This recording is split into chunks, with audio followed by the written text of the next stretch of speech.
One of the greatest assets of any visual medium is the ability for it to immediately communicate the appearance of its characters. And ideally what that does is give you an idea of what these characters are about from the moment that you see them, or if their appearance is somehow dissonant from the way that they act, it creates an intrigue with them. So with anime, this creates a very interesting situation because a lot of anime takes place in high school, and so most of those, and even some that aren't in high school, have the majority of their cast all wearing high school uniforms. They're all wearing the same outfit, which is certainly almost seems like a handicap for such a visual medium, for all of its characters to have roughly the same appearance.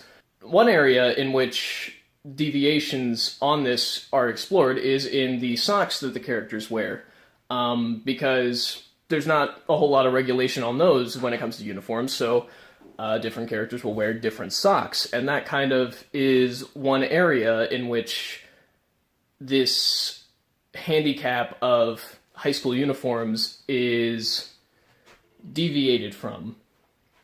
So this has created a sort of subculture of sock types that characters can wear. We've got sort of an idea, like you see somebody wearing thigh-high socks, then immediately it pops into your head like, oh, that's probably the tsundere. But this is in itself this is an even greater handicap on the part of this show, because what they're doing isn't communicating with you. They're not showing you something about a character. They're using shorthand to communicate to you the rough idea of a character, what archetype they fall into. You know, if all you know is that this character is probably a tsundere, then that's not a whole lot of information to go on. That's not a very clear idea of the character. So what we have, when you see a character that's just wearing these thigh-high socks and you go, oh, that's probably a tsundere, usually what the case is that the creators of the show have not put much thought into it. They're just thinking, oh, this is just a tsundere, you know? We're making a harem show, so we need a tsundere character, so of course they're going to have pigtails and wear thigh-high socks. That's just how it's going to be.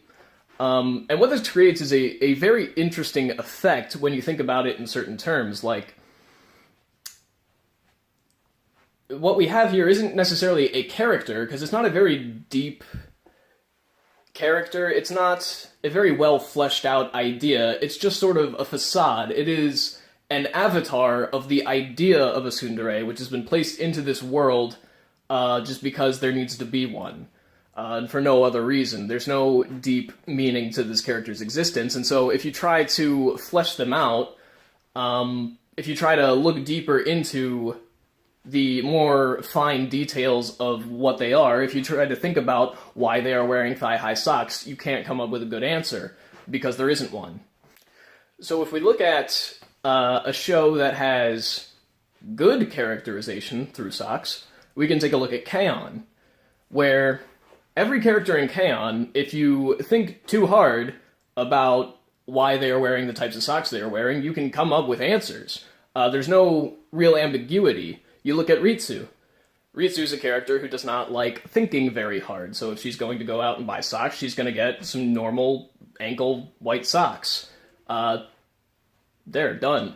You look at Mugi. Mugi is pretty interesting, because in most other shows, the type of character that Mugi represents, this sort of demure, rich girl, usually that type of character would wear stockings, which is fine, you know, stockings kind of imply a level of modesty, but that's not really Mugi's character, because she is somebody who doesn't like to be distinct from her peers. She just wants to be seen as one of the girls. She just wants to be looked at as anybody else.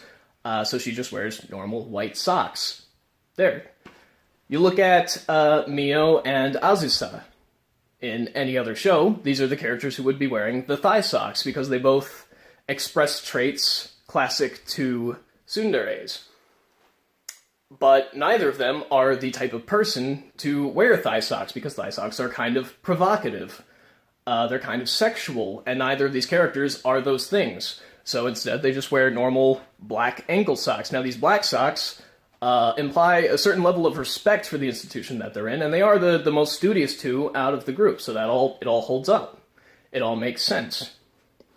And if you look at Yui is probably the most interesting case because she wears stockings, which Yui is not the type of character who needs this demureness and modesty that is implied by stockings, so why is she wearing them? Because she's klutzy. Why would you wear stockings? Well, they cover up more.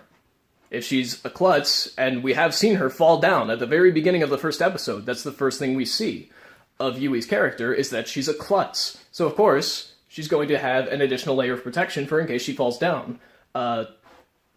It might not even have been her idea. It might have been Ui's idea, because Ui pays more attention to Yui than Yui does. Ui is much more concerned for Yui, so maybe she was the one who said, hey, maybe you should wear these stockings so in case you fall down, nobody's going to see anything. I have no idea if any of that's true, but the fact that I can just think about it, and there is a rational answer there, that's good world building. That's good characterization. If I think about it too hard, it still clicks.